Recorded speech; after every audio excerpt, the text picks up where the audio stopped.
Good evening, everyone, and welcome to another session of the Film Studies Online discussion series. I'm Jacob Mazer. I'm Director of Programs and Education at Bryn Mawr Film Institute, and I'll be one of your moderators this evening. I'm joined by one of the instructors from our education program, Dr. Andrew Owen of Lebanon Valley College. Andrew, how are you this evening? I'm good. How are you? I'm well, thanks. Well, glad to have you here with us for this very interesting film.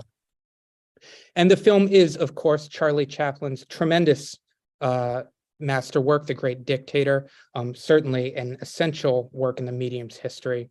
And as Andrew touched on in his intro, an audacious film, one that brings humor to bear regarding a very serious topic. So we'll have plenty to talk about, but before we get into the thick of our discussion, let's just go over a few protocols. First of all, please keep your audio on mute unless you're asking a question. If you do want to ask a question or make a remark, please use the raise hand button. You'll see that labeled at the bottom of this slide. So that will let us know that you have something to say. And once you're called on, that's a great time to unmute yourself and share your remarks. Now, just remember to mute yourself again when you've finished speaking. We have a chat function here too, and if you'd prefer to use that to share your thoughts or to ask a question, that's perfectly fine. We'll keep our eye on those comments, and we're going to do our best to bring all those questions and ideas into the conversation. Finally, if you're joining us for the first time, well, thanks for hanging out with us this evening. If you are so inclined, please do use that chat function to introduce yourself and let us know from where you're joining us. Okay, so that's the end of my spiel. And let's see. Here we have a first question from the Glussmans. Hello, David and Janice. Please unmute yourself. Tell us what's on your mind. Well, let's see. I think this is approximately our 100th meeting together. I think I have my count right. I could be off a little bit, but I'm going to celebrate this as the 100th night. More important, Andrew, it's good to meet you, and the two of you brought us a film. I think everybody should be watching it regularly. I'm almost ashamed to say that prior to viewing it this past week, I had never seen the entirety of it. I had seen the last 5 minutes several times, and I had seen pieces as well. My thoughts for tonight, the importance of the film at the time. And we have been taught in this class frequently that one of the things we need to do is always put ourselves in the place of the time, not today, but 1940, 1939, and it was being made in 1940. Right. And when I go back and in my mind's eye, listen to my parents who were late teenagers at the time, talking about the FDR and the State Department really claiming not to know the extent of what was going on. One of the things I'd appreciate Andrew and Jacob, of course, talking about some of the encounters that Chaplin had in Europe, understanding what was going on to be able to use this, which I guess is separate from his declaration a year or three later that if he had really known everything, he would never have made the film. Mm-hmm. And talk about those things. If there is anything that you have about Hitler's having watched it, I've seen like so many comments that there are at least rumors or whatever that Hitler had a copy after he banned it in all of Germany and the territories that he was taken over. And boy, I wish my parents could have been here sitting watching it with me this week to tell me what they thought about as mid to late teenagers in the time. I would bet that a half a dozen of us who are dialing in tonight could spend the entire hour and a half on this, but I'll stop there and let you go on to these topics. Thanks, okay, David. Yeah, go ahead, Andrew. Yeah, it's an interesting thing. I think that, one of the ways to kind of begin to address that question, I think, is when Chaplin had completed City Lights and he'd went on a world tour for that movie, and he came across what he called the rise of patriotism. And as early as 1931, he'd referred to this rise of patriotism, calling patriotism the greatest evil in the world. And he'd made the argument that he felt that there was going to be another world war. And he'd bluntly stated that, you know, he hopes that this time they sent the old people out to fight rather than the young people to go out and die. So I think his perspective on patriotism and the rise of, shall we say, totalitarian dictatorships were very much informed by the early 1930s. And I think his initial kind of way of addressing totalitarianism or dictatorship or anything like that was to focus on a historical film where he had played Napoleon. And that was definitely something that he considered to be the way forward until about the mid-1930s. And it's interesting, if you kind of look at the history of the development of the Napoleon project, you see within it a lot of the kind of plot ideas for what would ultimately become the Great Dictator. Maybe most famously, the idea of the double, with Chaplin playing two parts. But by about the mid-1930s, I think Chaplin then starts to switch his attention away from Napoleon and onto Hitler. And I think one of the reasons for this is because you are starting to see this rise of fascism. You have Hitler coming to power in 1933. You have Italy invading Ethiopia. You have Italy and Germany supporting the Franco and the loyalists in Spain in terms of their civil war. So I think Chaplin feels like a historical project about dictatorship is not going to be as necessary and immediate as if you put the same kind of satirical element on dictatorship, but put it in a far more obviously contemporary kind of format. So I think that's where those kind of origins were, and he was very much aware of those things. And I think, you know, a lot of times you read about Chaplin, and the argument is that The Great Dictator shows a definite change in his style of filmmaking, with him being more politically subversive, which I think is a fair enough comment. But at the same time, if you kind of look at his canon prior to that, there is a very, very healthy area in it where he is using his comedy to attack authority figures. You know, so, you know, possibly the most obvious one would be the portrayal of police in his slapstick comedies, or the portrayal of customs officials in The Immigrant in 1917, or capitalists in Modern Times. So I think you've got that piece already in there, and then it's looking for this kind of political viewpoint and the idea for war, patriotism and stuff like that. So I think that's how it manifests itself through the decade of the 30s. Thanks, Andrew. If I can piggyback on Andrew, why do you use the word subversive? And you're far from the only one where I've seen it. But why is bringing the idea of what's going on in Germany a subversive thought? I read it in many places. Maybe you can help me understand it. Yeah, and I think it goes to, you know, in terms of the introductory video, I mentioned a style of comedy called executioner's humor, which is a term that was coined in 1988 by two sociologists, Dundies and Housechild.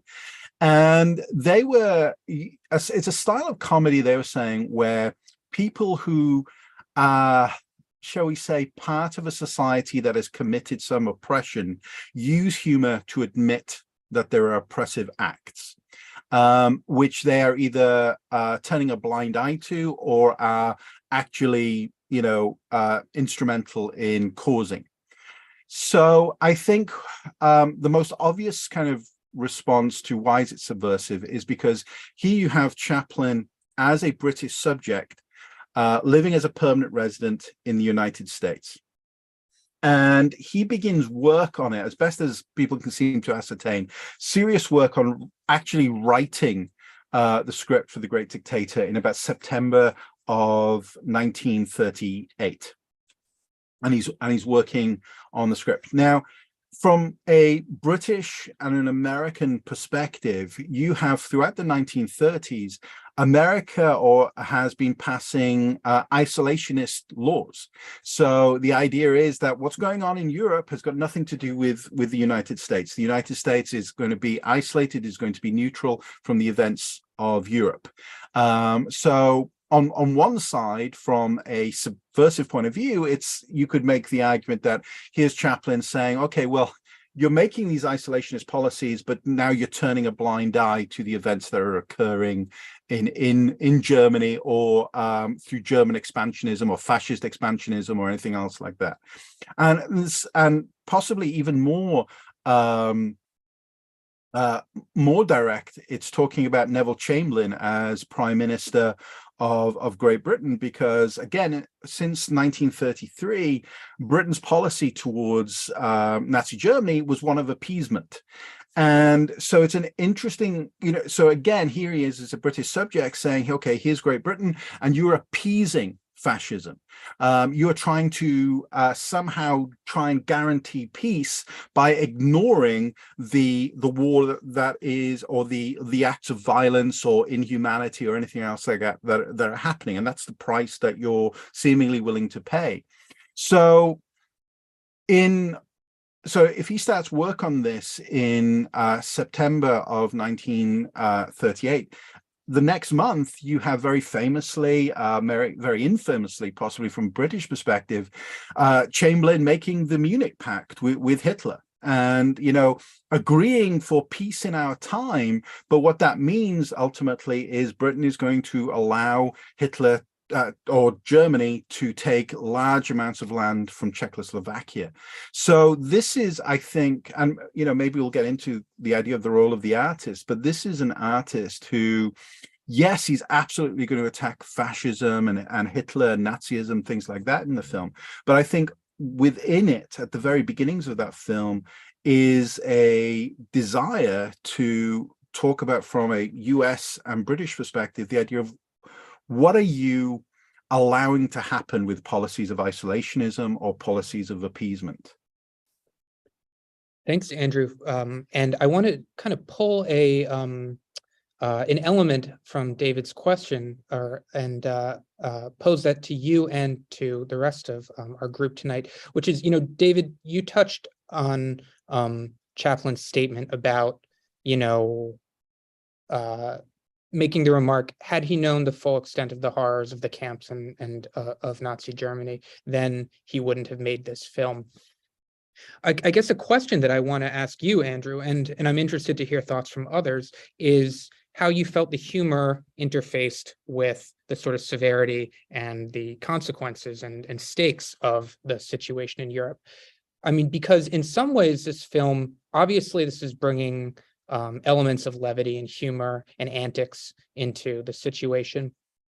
It is, though, we have to say, a kind of different tone than something like, I don't know, like a Mel Brooks movie or Airplane, or it's like something that's total slapstick, that's just joke from beginning to end. Because one of the sort of things that's very curious, and I think a little bit disarming and sometimes a little bit uncomfortable about The Great Dictator, is the way that it very gracefully slips from something that's very funny into something that doesn't feel very funny at all and feels very menacing, and then back into something, very, very, very hilarious. I think, of the scene where we have a kind of, sort of slapstick brawl with a group of Nazi stormtroopers. It almost ends up with Charlie getting, strung up by his throat. And then a few moments later, we have somebody dropping a brick from a rooftop. You have, and then there's a pogrom scene, which, sort of interweaves and braids together those tendencies too. So, I mean, Andrew, can you comment on the way that humor is used in this film? And for you, out there joining us, I'm interested too to hear your thoughts. How did the humor land for you? What function do you feel like it played in this film? Did it trivialize the subject matter, or did it open it up or, cast light on it in a revealing way? What was your response? It's an interesting thing because I've struggled with it because I think Chaplin makes the comment that if he'd known the seriousness of it, he wouldn't have done this in his autobiography. And so this is 24 years or so after the film has been released.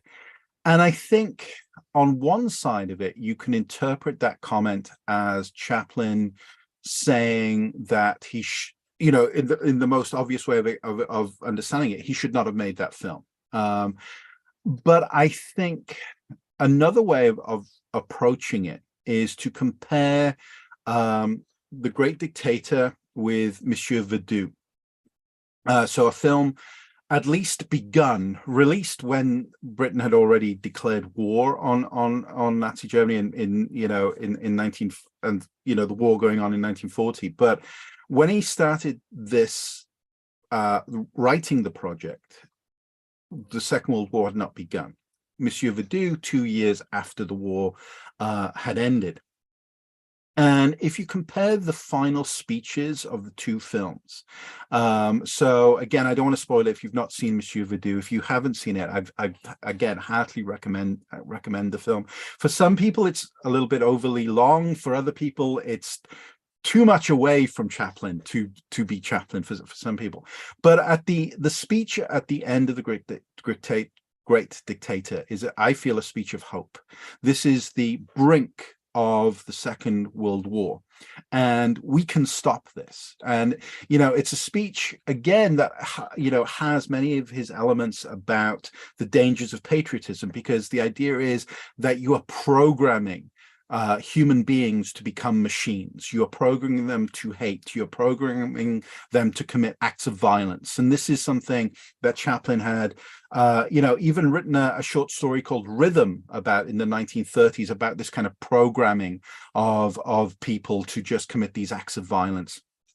So it's a speech of hope that we can stop this. If we can remember that we are human beings capable of love and compassion and caring, we can stop this. We do not actually have to follow what the dictator says. Whereas if you compare the speech at the end of Monsieur Verdoux, and I deliberately don't want to spoil it, but he simply calls all those governments, not just Germany or anything like that, but he calls those governments mass murderers who wallow in mass murder, who pass laws to make mass murder legal and somehow justifiable, even tasteful, even necessary. So I think from my perspective, the idea is there's Chaplin writing his autobiography with the gift of hindsight, which is a comedy with The Great Dictator, which is a comedy of hope. And as much as there's so much horrendous stuff that it is documenting, whereas Monsieur Verdoux is a comedy that has had that hope destroyed. And I think that maybe is where Chaplin is coming from, is that, both types of humor are subversive, but if you take the element of hope away, because ultimately, when you look at what Nazis were doing, there wasn't going to be any hope. It was possibly just simply, a mistake to even think from that perspective. I think that's my immediate response to that. Thanks, Andrew. And I hope that we'll have a chance to talk more about that final speech over the course of our discussion. It's certainly an iconic moment in cinema and a powerful scene unto itself. But we're going to go now to Mike. Mike, please unmute yourself. Tell us what's on your mind. Well, I wanted to follow up on the comments about the speech, actually. It's obvious, it is very powerful and arresting to watch. And I take it also as a sincere plea for stopping the madness and choosing a different path. But I wonder if you could speak to, has anybody seen the fact that Chaplin becomes as animated and as forceful in his way of speaking as the dictator character in that speech, if anybody has seen that as complicating the scene. And also one more point, and then I'll stop. The fact that he's speaking directly to the camera and breaking the fourth wall, as Hannah does earlier in the film, when she talks about wouldn't it be wonderful if people would simply leave us alone to live our lives? I wonder how often that had been done to this point in cinema, whether it was something novel that would have been as arresting to people seeing it then as it still is today to us, or if you could just say something about that choice to break that fourth wall in those two spots. Yeah, I think that it's very well documented that Chaplin, I guess the beginnings of the idea for Chaplin begins when he sees pieces of Leni Riefenstahler's Triumph of the Will. And it's interesting because, when that was shown, there is various documented reactions to that. Certain people were horrified and so scared of Hitler and the power of the propaganda film and things like this, and what implications that would mean, not just for Europe but globally or anything along those lines. And Chaplin's reaction was to laugh and to almost fall out of his seat laughing. And the idea was to, I suppose, lampoon it. But so I think when it comes to looking at those Nuremberg rallies from the early 1930s and 1938 as well, and particularly the one captured by Leni Riefenstahler, there is a desire at the beginning of the movie and at the end of the movie when Adenoid Hinkel is first introduced, and at the end of the movie, to really capture that Triumph of the Will style, and with the camera directed at the speaker, and that the speaker can do all the gestures and all the kind of things that Hitler apparently had acting lessons to be able to do. So I think that idea of speaking to the audience, which was, I guess, Goebbels' perspective, is that here we have Nazi propaganda cinema. We can spread the message of Hitler being a dynamic leader for Germany that everybody should get behind. So I think this is Chaplin deliberately mimicking that as well. Just as much as he is mimicking and satirizing Hitler, there is a mimicry of that form of Nazi propaganda film. And within that means I'm going to talk to the audience. But instead of a message of hate, which is what Adenoid Hinkel does when he first introduces it, or Hitler does in Triumph of the Will, instead of a message of hate and oppression and whatever else, what would happen if we did the same thing but gave a message of love and talk to the audience? Because at the end of the day, this is not, yes, it's a satire, yes, it's made up elements, but it's a true story. He's just documented what's happening in terms of the oppression of Jews in Nazi Germany and Europe, in terms of the Anschluss, in terms of Hitler's rise to power, growth of fascism, Mussolini, anything along those lines, Mussolini's visit to Germany. All of these things are, in a strange way, a satiric documentary of the last few years. So at the same time, he's saying, I'm giving you my version of Triumph of the Will here, but this is a message of love. And I'm talking to the audience because at the end of the day, it's up to you whether or not, if someone says to you, go to war and fight the enemy because they're evil, or kill that group of people, or round that group of people up because they're different to us and we have to get rid of them, you have free will. You're a human being. You do not have to be a machine. And that means you don't have to just simply follow the orders of someone who tells you to do something. You're capable of love. You're capable of free will. You can turn around and say, I don't want to do that. So I think that's what Chaplin was trying to do: mimic that Triumph of the Will, but give this other message and talk to the audience of in this case 1940 when the film's released. Thanks for your remarks about that, Andrew, and for the question, Mike. I'll add a few thoughts of my own. I have perhaps maybe a little bit more of a cynical take on it, which is it is, to me, the concluding speech is a remarkably powerful message of hope, just as Andrew says. I do think there's a little bit of complication, or at least room for a complicated reading there, in part because, as Mike alluded to, we see this sort of spirit of animation, this sort of like possession by the, I don't know, the powerful voice that sort of animates and, inflates, Charlie as we watch him.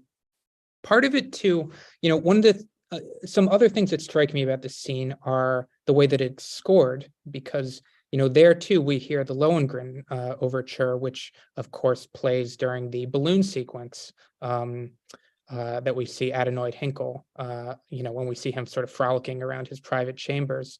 And we have this, uproarious, response from the same crowd who's just been, cheering for the extermination of, all non-Aryans, and especially brunettes, in Europe and across the world. So, I think that my inclination is not to say that this is a cynical gesture by Chaplin. I do think it's a sort of sincere plea for hope, and what we know about him, outside of the film, I think is enough to say that we know that his intentions were sincere and that this was a political and personal commitment of his. But I think there's also part of the project of the film too, I think, is to document what demagoguery looks like, and sort of some of the phenomenons of society falling under the sway of fascism. And so there is something about the sort of instinctual response to this sort of show of power, or this show of decisiveness, or this show of strength, or the voice. There's something about that, or the sort of positioning of somebody on the platform speaking to the masses. There is something about that is tempting or intoxicating or, moving to the crowd. And I think, one of the themes that we see through the film too is, the way that the language itself, the language of fascism, is sort of substanceless. We can talk about this more, but, of course, there's a sort of gobbledygook, imaginary language that, Hinkle uses specifically for his, his malevolent oratory. And of course, it's, sauerkraut and katzenjammer and all that. So I do think there's some room for a complicated reading. We do have another hand up, and let's go to Janet. Janet, thanks for joining us this evening. We're interested to hear your thoughts. Please go ahead and unmute yourself. I actually think I didn't realize I had my hand up. I could real quick try to think of something to say, but I didn't have my hand up. But as long as you're listening, I will say that I saw this decades ago when I was a much younger person, and I was flabbergasted at the time. I thought that it was amazing. So how often have I seen any of it since then? I'm not sure, but I was equally impressed tonight, even though there are parts of it that feel dated. The combination of the humor and the serious topic was such a major accomplishment. So I can't say that I have a question, because I really am also judging how it held itself for me from the time it was made, through the time that I first saw it until now. And I know I especially remember the scene with the banana. Like, I definitely recognize that, and that's all. But thank you for taking my non-question. I'd just like to comment on that, and the seriousness is it's an interesting thing, because being interested in humor and stuff like that. I think I mentioned in the introduction, there is this essay, Funny but Not Vulgar, by George Orwell from 1945, and he talks about the idea that to be funny you have to be serious, that you have to bring up topics that the rich, the powerful, or as he says, the complacent want to see left alone. And I think for me, this is one of those movies that really epitomizes that argument, that if you want to call it vulgar humor, obscenity, but the idea of let's bring up a subject that the people at the heads of the table, whether that's, you know, Americans who support isolationism or Chamberlain's government of appeasement, that they don't want this brought up. So I'm going to bring it up. You know, and there was huge amounts of pressure, censorship pressure on Chaplin while he was making the film to not make the film, to abandon the project from both Britain and the United States. Thanks, Andrew. I want to talk a little bit more about Chaplin here. You know, you brought up Monsieur Verdoux, which is the film that he makes afterwards. And, you know, you mentioned that for some people that felt like it was too far away from, or it had drifted too far away from the sort of conventional or the classic Chaplin persona. What I was hoping that you could comment on, though, is the way the Great Dictator sort of extends out of this sort of persona of the tramp and the kind of silent movie, you know, the silent movie image of Charlie Chaplin. You know, is the Jewish Barber the tramp? Does this have continuity with his silent work? Are there tie-ins to earlier films of Chaplin's? Can you speak about that? Yeah. Oh, it's a really interesting way of thinking about this, because yeah, you know, you're talking about, prior to this, the biggest kind of global concern is the Depression and what that means to everybody. But at the same time, you have this weird parallel. You know, it had been talked about before about the kind of similarities in terms of the look of the tramp and Adolf Hitler. You know, and people like Alexander Korda had brought that up to Chaplin, and there had been a discussion as to whether or not, you know, did Hitler grow the toothbrush mustache to deliberately look like Chaplin's tramp character to seem more sympathetic and stuff like that. Similarities in terms of their, you know, the dates of their birth, things like that. But as well, I think, you know, it's an interesting thing in terms of, if you take Adenoid Hinkle as someone who looks like the tramp, then you have that weird parallel towards the idea of Adolf Hitler living in poverty, struggling, and suddenly becoming, you know, ruler of a nation. So there is that weird kind of element to it like that. The other thing I would say is, like I said, kind of touched on before, I think when it comes to the tramp character, the essential quality of that tramp character is that he is oppressed by the social structure around him. But however much oppression there is, it doesn't necessarily beat him. And therefore, whatever authority figures are in that social structure that stand for oppression, like I said before, in terms of whether it's police, whether it's you know, customs officials, whether it's capitalists, whether it's you know, child services in the kid or anything else like that, you have to be able to rise above it. You have to somehow be able to best them.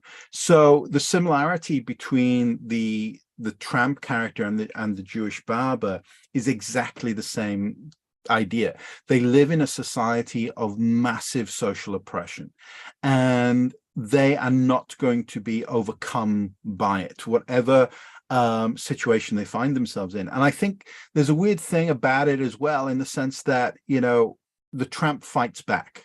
That's what happens. The tramp, it will take so much, and then he will fight back, and it will be a slapstick comedy or anything like that, or running across the rooftops or anything like that to try and save the child, anything like that. And I think that's, in a weird way, a message within The Great Dictator, is that we have to fight back. You know, that we can't just simply take this because we live in fear, because that's what these authority figures do. They want us to be fearful of them, so that we just always capitulate to their wishes.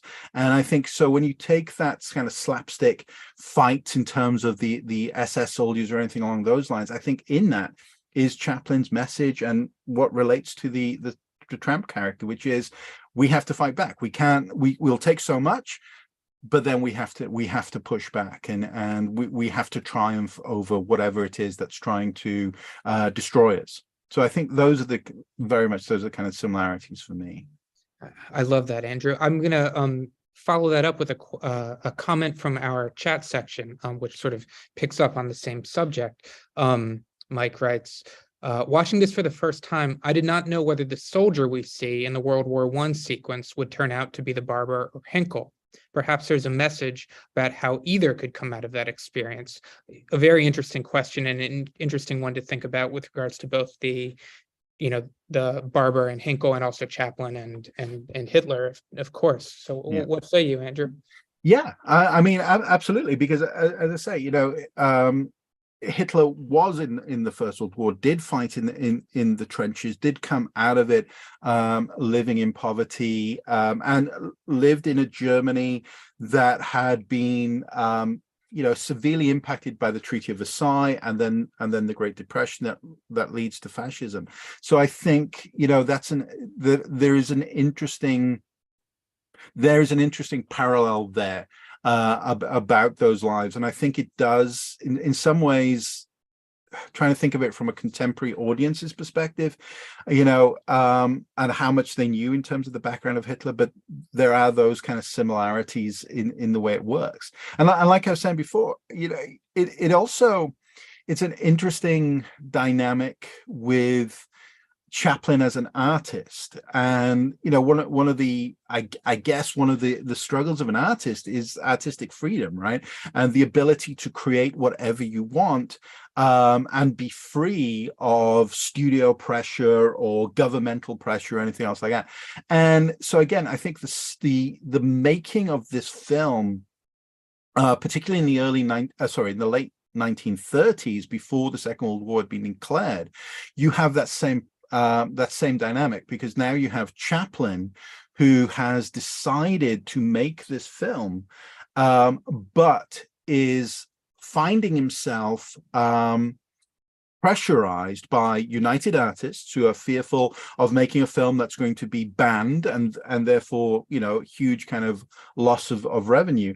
But at the same time, you have the Hayes office putting pressure on Chaplin to not make the film, and you have the British Board of Film Censors, or the BBFC, putting pressure on Chaplin to not make this film.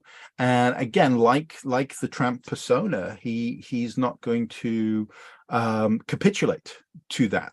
He's going to do what he feels necessary to fight back. So I think it's an interesting kind of way of how he might epitomize that aspect of that character.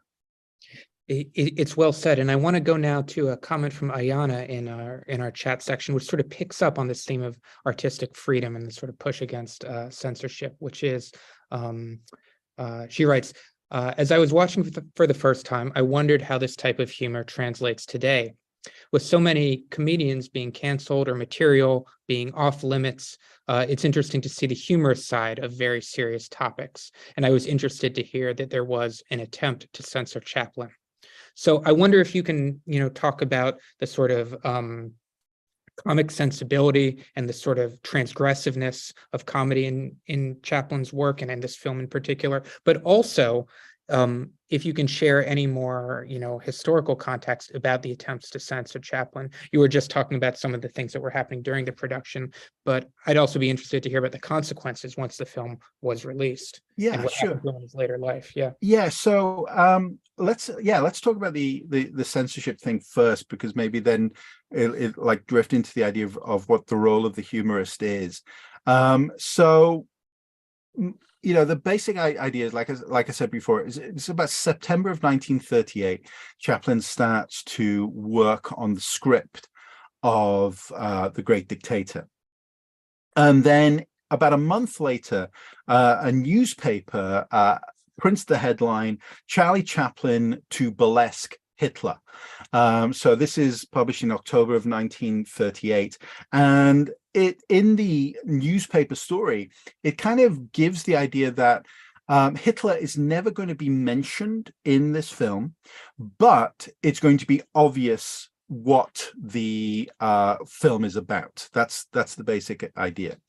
So on October the 31st, 1938, an individual by the name of Dr. George Gissling, who's the German chief consul, writes a letter to Joseph Breen at the Hayes office. And he references this newspaper article, says that he is aware of this newspaper article, and does the Hayes office have any more information as to what Chaplin's proposed film is about? And his basic, because I think there's a threat in his message, because he says, that the film potentially offers serious troubles and complications, because obviously this is, Hitler as ruler of Germany, and here is a British subject, permanent resident, working in America. Neither country is at war, so now you're attacking a leader of another nation. And I think Joseph Breen takes the message very, very seriously. So he writes back to Gissling a couple of days later on November the 2nd, 1938. And he basically says that he doesn't know what the film's about. He's not heard of the film. He does not know what the proposed idea is, but he promises Gissling that he is going to get in contact with Chaplin's offices and try and find out more information about the film, which is exactly what he does. Now, the interesting thing is the British Board of Film Censors obviously have access to the same newspaper article, and they are worried in the same way that Gissling is. Not necessarily offering threats, but worrying about what Chaplin's film means for British-German relationship. So an individual by the name of Brooke Wilkinson of the British Board of Film Censors contacts Breen and basically says the same thing in November of 1938. Do you have any more information about this film? Because it will prove embarrassing potentially for Britain to have a British subject making this film, satirizing or attacking Hitler, Germany, the Nazis, whatever it might be. Because again, you're thinking, but a month prior, Chamberlain had come back with the Munich Pact, but at the same time, to make it even more complicated as this is going on, you have in November 9th, 10th, you have Kristallnacht, right? So, and the destruction of Jewish properties and stuff like that. So going on in Germany as well. So this is the pressure that starts to mount on Chaplin. Now, unfortunately, the recorded responses from Chaplin or his office have not, no one has them. Not aware of them. But we do know that the British Board of Film Censors was working very much hand in hand, I think it might be fair to say, with the British Foreign Office throughout the 1930s, particularly from 1933 onwards. So when Hitler came into power, the British Board of Film Censors were working very much with the British Foreign Office. So the idea being, let's not have a film that might attack or in any way, shape or form, challenge the policy of appeasement towards Hitler's Germany. So the British Foreign Office, an individual by the name of Roland Kenny, does stipulate that Chaplin's response to both the Breen Office and the British Board of Film Censors was unhelpful. So my take on that is Chaplin's viewpoint was that he is not going to capitulate, like I say, he's not going to capitulate to this pressure, to this kind of external pressure from these authority figures or authority boards or anything along those lines. And he has the financial ability to do that. He can finance his own film, so therefore does not have to capitulate to the concerns of United Artists or the British Board of Film Censors or the Hayes Office or anything else like that. So that is what's going on. The interesting thing is that the script for The Great Dictator is finished. It's a 300-page script, when most script at that time is about 100 to 150 pages long. But it's finished on September the 3rd, 1939, which is the exact same day that Britain declares war on Germany because of their invasion of Poland. So by that time, Britain now is very, very happy to have Chaplin make a film that satirizes and attacks Adolf Hitler. And by the time it's released in Britain in, I think, December of 1940, Britain is being attacked, in terms of bombing London and things like that. So it serves now as not a subversive film, but a governmental, almost sanctioned propaganda film. For America, throughout 1940 into 1941, there is still pressure being placed on Roosevelt, as well as the Hayes office, for their kind of allowing The Great Dictator to be shown. Probably very famously, Chicago banned the film, making the argument that it would offend the German immigrants in that city. But even in as far along as, I think it was about May 1941, you had Senator Nye, I think for South Dakota, it's one of the Dakotas, arguing that there should be a government investigation into American pro-war films, with The Great Dictator being very much something that he has his sights set on. Franklin Roosevelt himself, though, had made the argument in March of 1941 that dictators fear the propaganda effect of American films, which caused a bit of an argument back and forth then with an individual by the name of Fritz Hippler, who was head of the cinema department for the German Reich's Ministry of Propaganda, who had said that, well, basically, and the quotation is something along the lines of, if it's true that the American movie has created the ideals of a free nation, then basically their ideals must be something along the lines of light amusement, song hits, and tap dancing. So there is a spat going forward, but again, when America joins the war at the end of that year, that changes. So you have this weird thing about this film. It begins as subversive, the artist, the humorist, going against the, shall we say, wishes, dictates of censorship offices, government offices, things like that. But then, because of the outbreak of the Second World War, it then becomes a propaganda film, serving the needs of the government to attack, as I say, Hitler, fascism, Nazism, whatever else.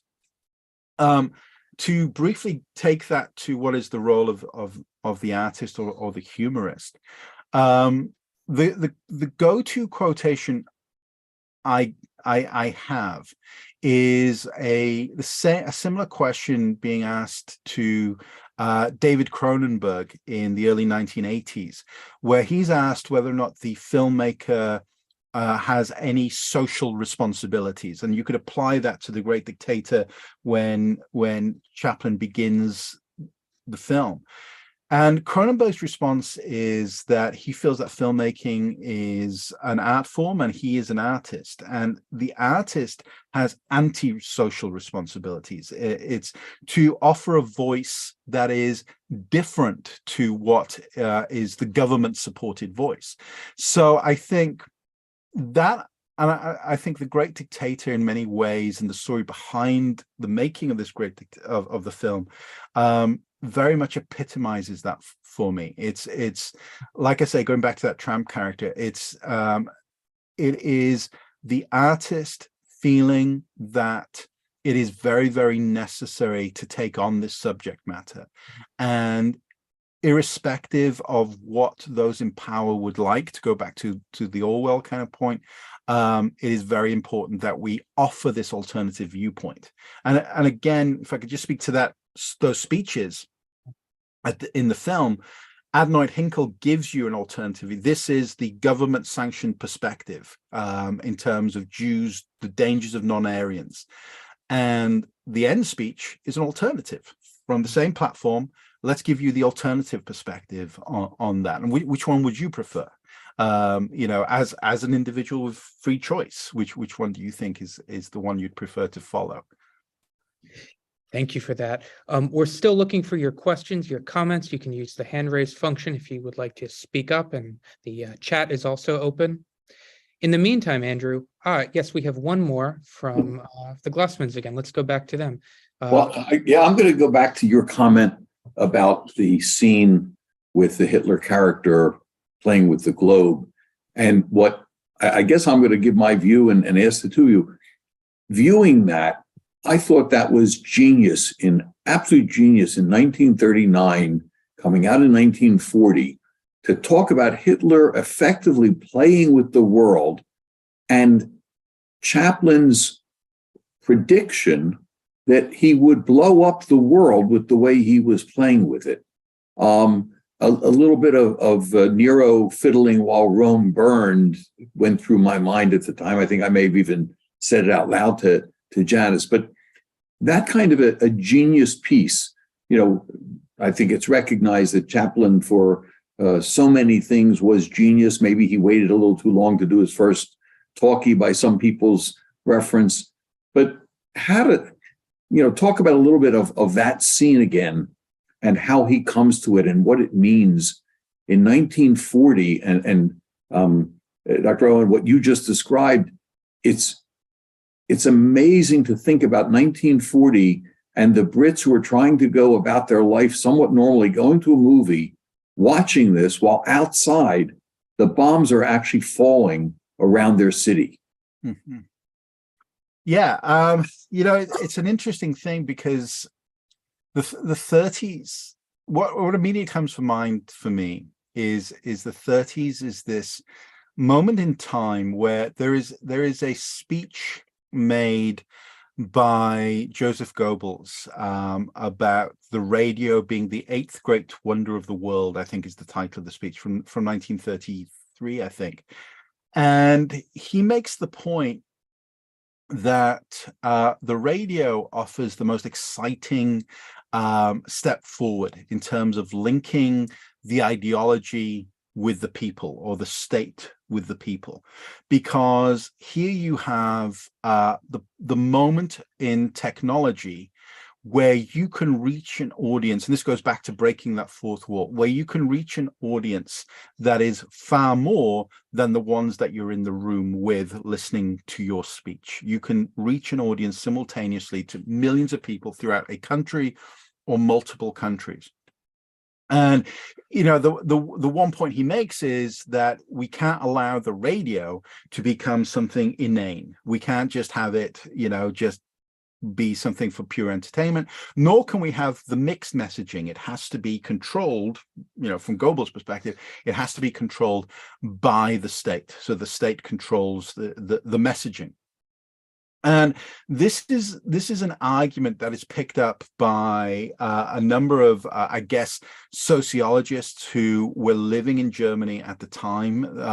There are two that immediately spring to mind: Horkheimer and Adorno, and they publish an essay in 1947 about the culture industry. And what they talk about in terms of the culture industry is the idea that mass media is controlled by the groups in power. That doesn't necessarily mean the government, it's the groups in power, which means that you might have lots and lots of different formats of mass media, lots of different programming, but in reality, they all have the same message, which is whatever the groups in power want you to believe. That's what's there. So, and if you look at the 30s, the Nazis very much understood, and Goebbels very much understood the power of mass media as a propaganda tool, as a way of convincing an audience of whatever it is. Because, again, as Hitler put in Mein Kampf, the skill and the art of propaganda is to make everything simple, straightforward, and easy to understand. If people don't understand it, they're not going to accept your message. So you've got to make it simple. So this type of technological revolution in regard to moving from books to radio to film, and ultimately what will come television, for Horkheimer and Adorno, this is a hugely powerful propaganda tool of influence, whoever you are, because now you don't have to read a book. If I ask you to go and read something, it's going to take you hours, days potentially to read something, and I have to hope you have the education enough to understand my manifesto, what it is we're meant to do. The radio, okay, now you can sit in a darkened room and you can just listen to me. Film, you can sit in a darkened room, you can listen to me, but you can also watch it. And I can keep your attention by having a car chase every now and again, but you're going to get the message in 90 minutes or anything along those lines. So I think this time period is incredibly important in terms of cinema, and censorship and the concept of propaganda. So now when it comes to Hitler, or maybe Adenoid Hinkle, you have this moment in the film where he plays with the globe and leads to its destruction. And the end of that sequence is he is crying over the desk over just what's happened. But the sequence begins with Garbage, who's standing in for Goebbels, the Minister for Propaganda and Public Enlightenment, telling Adenoid Hinkle that you can become dictator of the world. And I think this is the moment where, the commentary is those who create the culture industry can also become victims of it themselves. And here you have Adenoid Hinkle, who becomes a victim of the arguments of Garbage, and literally accepts Garbage, knows what potentially catastrophic results are going to ensue by going through this, but seemingly unable to stop himself now. And I think that's the interesting thing about this is that propaganda messaging and its influence on us. And as I say, we're all potentially the victims of this type of propaganda messaging. Yes, what a fascinating, unbelievable scene that is. And there's a few things that jump out to me too that I think are very perceptive about the way that the fascist media machine works, and the way the sort of ideology of fascism and the sort of buy-in to fascism functions. One thing that strikes me is, when Garbage is sort of setting up Hinkle, and sort of titillating him with these promises of becoming the new Caesar of the world, his response is sexual.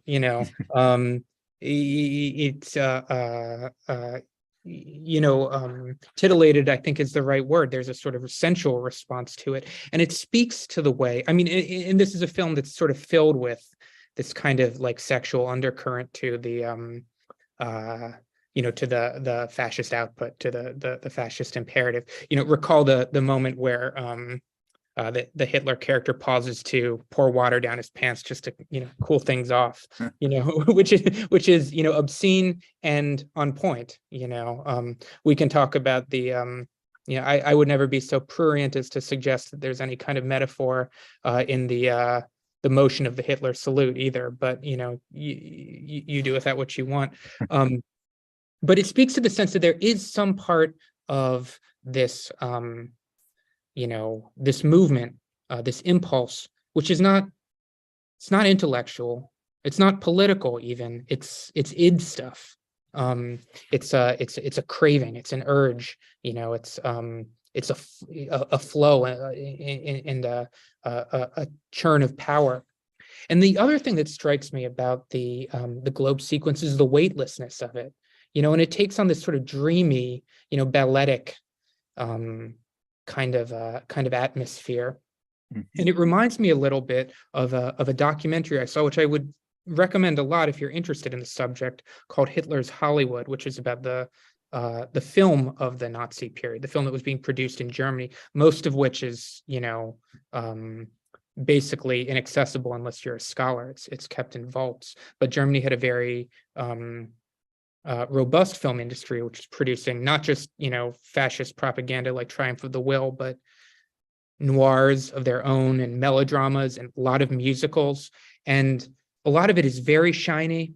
It's full of characters spinning and dancing and floating. And there's something about this, there's something about the sort of fascist moment that involves a sort of, I don't know, a fixation on an impossible dream, or this sort of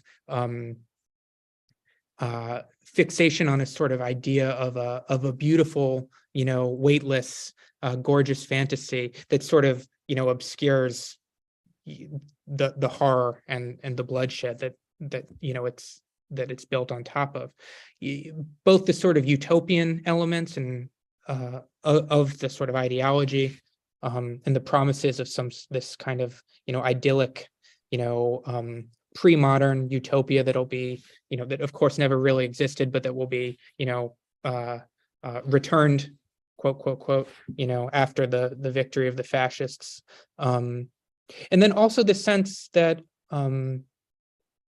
there's a certain point where I think to participate in the fascist project, one has to cast oneself away from reality and into a dream in order to not be weighted by the horror and by the bloodshed. I mean, it's part of the justification. So I mean, it's interesting because Chaplin is doing this before many of these observations have been made with the hindsight of the fascist period, and with more knowledge about what was going on, and with the historical vantage point. Chaplin sees it ahead of time, which is incredible. Yeah.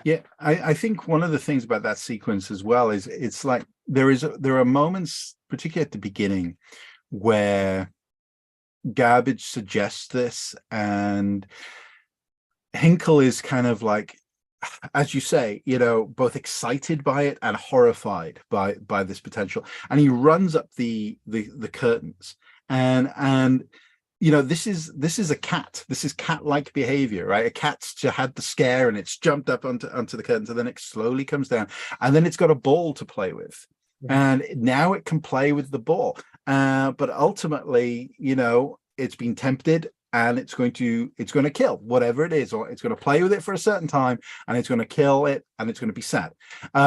So there is those kind of elements to it. But again, and the idea of Garbage, tempting, playing that. What's it, Henry Deschelles, who plays it, is very kind of like a Mephistopheles. It's like, here it is. I'm tempting you with this now, because the idea is, well, we can keep going with propaganda. We can start with Triumph of the Will, and we can carry on going. So 1940. Like late 1940, Great Dictator is released, but earlier in I think it's May of 1940, in the Cannes Film Festival, you have the release of Jesus by Veit Harlan, which is probably the most notorious Nazi propaganda film, or at least anti-Semitic film produced, and it's as far as I understand, the only film in which the director was ultimately tried for crimes against humanity. So this is as I said, this is a moment in time where technological advancement in terms of filmmaking had got to a point where this is an exciting moment from a propagandist perspective. What can we do, and how can we influence the masses, and the danger of what we're doing? And to go back to those machine-like ways that Chaplin kind of warns us about as we watch films that drive hatred and patriotism and whatever other elements into us. Thank you, Andrew. My friends, look at the time. I'm afraid that we have come to the end of our session. What a great discussion. I wish we could stay longer and chat about it more. It is always a pleasure to hang out and talk about movies with you. And I do hope that we'll see you again at our next Film Studies Online session. That's going to be on Monday, April 10th, and Andrew Douglas and I will be discussing a recent film and one that's generated quite a lot of conversation and even a bit of controversy. But I'm going to keep you in suspense about the title. We'll be revealing that on Thursday, so stay tuned. So as you can see on the screen, we have some upcoming in-person education offerings. And let me give a special shout out to our seminar on One Flew Over the Cuckoo's Nest, which Dr. Owen will be teaching. We have plenty of other stuff coming up. We've just posted our education schedule for the spring quarter, so please visit brynmarfilm.org to see what is on the horizon. We have lots of new releases on our screens as well. As if you watched the Oscars last night or read the coverage, you know that Everything Everywhere All at Once picked up a pretty impressive statue haul. And so if you haven't had a chance to see it, well, we've got it here for you on the big screen. And that's just one of many titles that we have on our slate. Finally, if you haven't already, please do consider becoming a BMFI member. If you appreciate having an independent art house theater in your community, well, membership is a great way to support us. And it also comes with all sorts of perks. That includes serious discounts on movie tickets and education classes, plus plenty more. So if you have the means and inclination to make a gift to BMFI, we certainly appreciate that as well. So Andrew, thank you for joining us for such a great discussion this evening.